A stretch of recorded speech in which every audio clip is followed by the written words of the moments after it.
So I thought we'll start off with some misconceptions because a lot of new clients or prospective clients with cryptocurrency, there's a lot of misconceptions out there. So it's really important to know what they are and what the actual facts are, and then how we can educate our clients. So let's do the first one. So is cryptocurrency a currency for taxation purposes? True or false? It is false. It is not seen as a currency. And the reason for that is the Currency Act divides the currency into two types for the purpose of the income tax. One is Australian currency, and two is every other currency that is recognised and adopted by the laws of any other sovereign state as monetary unit and the means of discharging monetary obligations for all transactions and payment in that respective sovereign state. So until recently, cryptocurrency did not meet this definition, and therefore it is seen as property, so similar to shares. It will be interesting to see if they're going to change this stance, because most recently El Salvador officially accepted and adopted Bitcoin as legal tender as of the 7th of September 2021, so this year. Okay, so the second true or false is tax is only payable when withdrawing your money back to fiat or back to AUD, USD. So this is a big misconception, and it would make our job a lot easier if it was true. There are a lot of other countries that do adopt this where it is only back to the fiat, but because it is seen as property, the deemed disposable is crypto to crypto. And so you need to get the market value back into AUD to record that transaction. It should be noted that when clients are transferring cryptocurrency from one wallet to another wallet, that is not considered a deemed disposal because they're still holding and own that underlying asset. Okay, the next one, cryptocurrency under 10,000 is not taxable, personal use asset rule. The answer is it depends. This rule only applies in very rare circumstances. I'll give the example. If I was to purchase a subscription, and for whatever reason that subscription, you could only purchase it with Bitcoin. So I put in my AUD dollars into an exchange, get $50 worth of Bitcoin, and then I purchase that subscription for the $50 worth of Bitcoin. That would be personal use. It is instantaneous. So that would meet the definition. However, if I had that Bitcoin for 3 years and the original intent of holding that Bitcoin was for capital growth, it would be a deemed disposal. Okay, so the next one, it's a hobby, so therefore it's not taxable. True or false? It would be false in today's world, to be honest, where we are today. You really would have to be either on capital gains or a trader and holding it on a revenue account. Back in the infancy, there was a private ruling where the ATO did regard the Bitcoin acquired in the early stages of its evolution as a personal use asset. In these circumstances, the acquisition of the Bitcoin was accepted to be more of a hobby in nature and therefore treated as a personal use asset. But given the rapid development of the digital currency market in recent years and the increase in values invested in the cryptocurrencies, one would expect it would be a lot more difficult to argue that. Okay, so the next one is true or false. Cryptocurrency transactions cannot be tracked by the ATO. So the ATO currency data matching program has been effective since April 2019, and the ATO collects data from designated service providers and now reports on the pre-fill. And at the bottom there, I just gave a little snippet of what it looks like in the pre-fill. So you don't get all the transaction details like you might with the shares, but you do definitely get a little prompt to say that your client has held or disposed the cryptocurrencies that may have resulted in a capital gains event. So that's your trigger to have a conversation. Now, whilst you don't have all the details on your pre-fill, the ATO is definitely able to extract a lot more information. The owner's details, name, address, date of birth, contact numbers, also their account details, so banks that are linked to the exchange, transaction details, so the transaction date, time, etc., etc. So it does depend which exchange, I guess, they're transacting on. It is only from the designated service providers that they can extract the data from. So also interesting to note, in May 21, the ATO wrote to around 100,000 taxpayers with cryptocurrency assets explaining their tax obligations and urge them to review their previously lodged returns. And furthermore, on the 28th of May 21, the ATO issued a media release titled Cryptocurrency Under the Microscope This Tax Time, which got a little bit of airtime and a lot of news articles about that. And basically, that media release was, well, it appears that the cryptocurrency operates in an autonomous digital world. We closely track where it interacts with the real world through data from banks, financial institutions, and cryptocurrency online exchanges to follow the money back to the taxpayer. Okay, so the last one is true or false. Gifting cryptocurrency is not taxable. It is false. Cryptocurrency, even if you don't receive payment for it, it is still considered a deemed disposal at market value, and it will be subject to either capital gains tax or ordinary income. If you are on the receiving end, you do not need to pay tax when you receive the cryptocurrency. However, when you dispose of it, it will be a capital gain. We need to consider if our clients are trading cryptocurrency or if they're investing cryptocurrency, just like you would for a share, whether they're a share trader or they're holding it for the long-term investment. So the things we need to consider is the intention, the nature of the activities, repetition, volume, regularity, whether they carry business-like activities. Is there any structure? Is there any method behind the madness of their sales and their buys? Are they part of any group? And I would say secondary is the capital invested. And the reason why I say secondary, you can have someone that's invested $50,000 in Ethereum in one go and it's being held for the long-term investment. You can have another client where it's still $50,000 capital outlay. However, it's been over the course of 3 months and a lot of buying and selling to get to that point. And then that client conversely would be a trader. So I definitely say it'd be worthwhile having a position paper or written advice on your client's file, providing what their original intent is for transacting in cryptocurrency. Okay, so let's look at a crypto trader. So there are more types of businesses in the cryptocurrency, and we don't have enough time to go through everything, but they are mining and exchange. But we're just going to look at the crypto trader. So if you've deemed your client to be a crypto trader, they will be reporting on ordinary income in the business schedule. Trading stock rules will apply, and you may need to consider the non-commercial loss rules.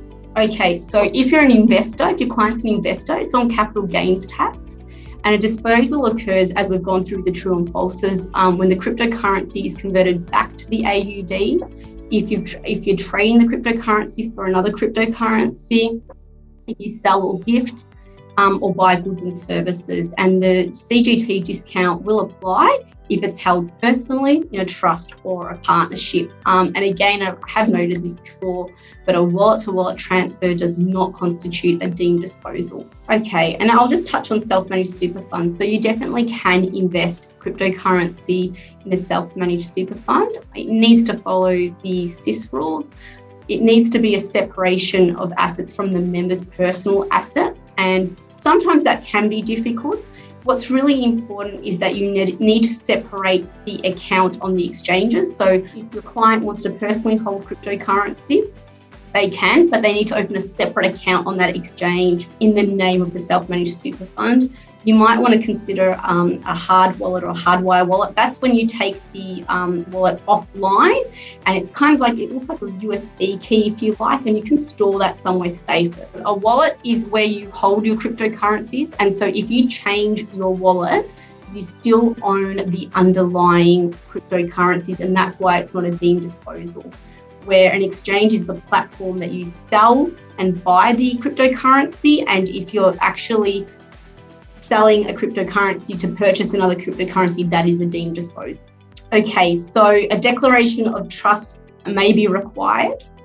It needs to comply with the fund's investment strategy, so you will need to update that to ensure that it is a consideration. It complies with the trust's or the self-managed super fund's trust deed. It meets the sole purpose test. And also, if it's in an accumulation phase, the tax is at 15%, and 1/3 general discount rule will apply if it's held longer than 12 months. So it's really vital to keep good records of all your transactions or your clients' transactions with cryptocurrency. And that's whether you're using cryptocurrency as an investment or in a business, or even in those rare instances where it is personal use, you still would want to track that. There are some really good, useful platforms and software packages out there available to clients to keep track of their transactions. They're not all perfect, and they all have their pros and cons. So you need to consider the platforms client by client. And the reason why this is really important, even if you have a client that has limited exposure in cryptocurrency, the cost to prepare their tax returns will go up. And a way to mitigate that and to manage your time is to educate the client to keep good records. Now, some exchanges also provide some good reporting mechanisms as well. So that's something to be mindful of. So they don't need to purchase a secondary software, if you like. Spreadsheets are just fine. We're all accountants. We all love a good spreadsheet. If they don't hold a lot of cryptocurrency and they're not buying and selling frequently, what you would need to record in the spreadsheet is the cryptocurrency that you're purchasing, the purchase price in AUD, the date and time of the transaction, what the transaction was for, any commission or brokerage fees on that purchase, and it's also good to report the exchange that it was purchased on as well. So I think one thing that is beneficial to talk to clients is estate planning. Now, there's not a whole host of solutions about estate planning, but what I have noticed with my clients is, for whatever reason, it's very male dominated. I think I only have one female client that holds cryptocurrencies, and by no means am I saying that females don't invest in cryptocurrency. It's just an observation I've made. And for whatever reason, the other half doesn't seem to want to know anything about it. Now, that's really dangerous if something happens to their partner, if they get hit by a bus and the private keys are unknown, they don't know where the backups are, where the codes are stored, and then the wealth may be lost. So whilst you might not be able to have strategies for your clients, it's really important to raise that with them and to make them aware of it. And I guess conversely, it could be the wife that knows everything about the cryptocurrency, not the husband. The important point to make is that the other side or the next of kin should know about the codes and the backups of the private keys so they can access your wealth should something happen to you. So we know that our clients are either holding the cryptocurrency either for trading, so it's on revenue account, or it's on capital gains. So some of the other things that you may come across with your clients is airdrops. Now, some projects airdrop new tokens to existing token holders as a way of increasing the token supply. It's a marketing tool, if you like. So the money value of an established token is received through an airdrop, and it is considered as ordinary income of the recipient at the time it was derived. So that's really important. So even if you're on capital gains, the airdrop is considered as revenue on ordinary income. So, and the cost base will be the market value at the time that they were derived. And so when you sell those tokens that were airdropped, then it will be either treated on capital gains or in your business schedule. So the other one is staking. So proof of stake is a form of consensus mechanism that requires forgers, which is similar to miners, which you may have heard, to hold units of cryptocurrency so they can validate transactions and create new blocks. Forgers participate in a consensus by staking their existing tokens. A forger who is selected to forge a new block is rewarded with additional tokens when the new block has been created. The additional tokens are received from holding the original tokens, and the money value of the additional tokens is ordinary income of the forger at the time they are derived. So again, it is ordinary income, and the cost base is the market value at the time that they were derived. So the next one is a chain split that you may hear clients have had. So a chain split refers to a situation when there are two or more competing versions of the blockchain. These competing versions share the same history up to a point where their core rules diverge.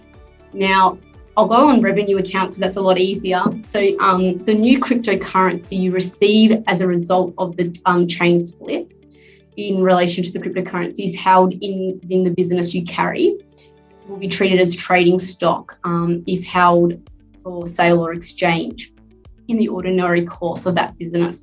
And then you need to bring that into account at the end of the income year in your trading stock. So That's if you're holding it in a business. However, if you're a CGT, it's a little bit more complex, and you have to bear with me because I'm just going to do a little bit of reading here. But if you're a crypto investor, you do not derive ordinary income or make a capital gain at the time as a result of receiving the new cryptocurrency.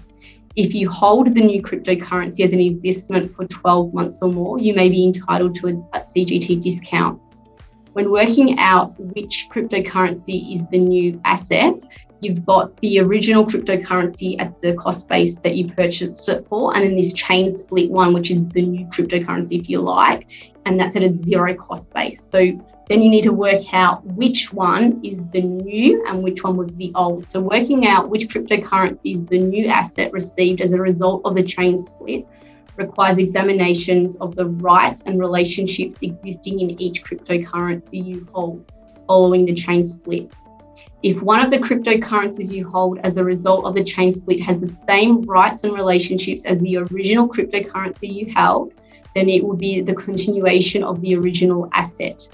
The other cryptocurrency you hold as a result of the chain split will be the new asset.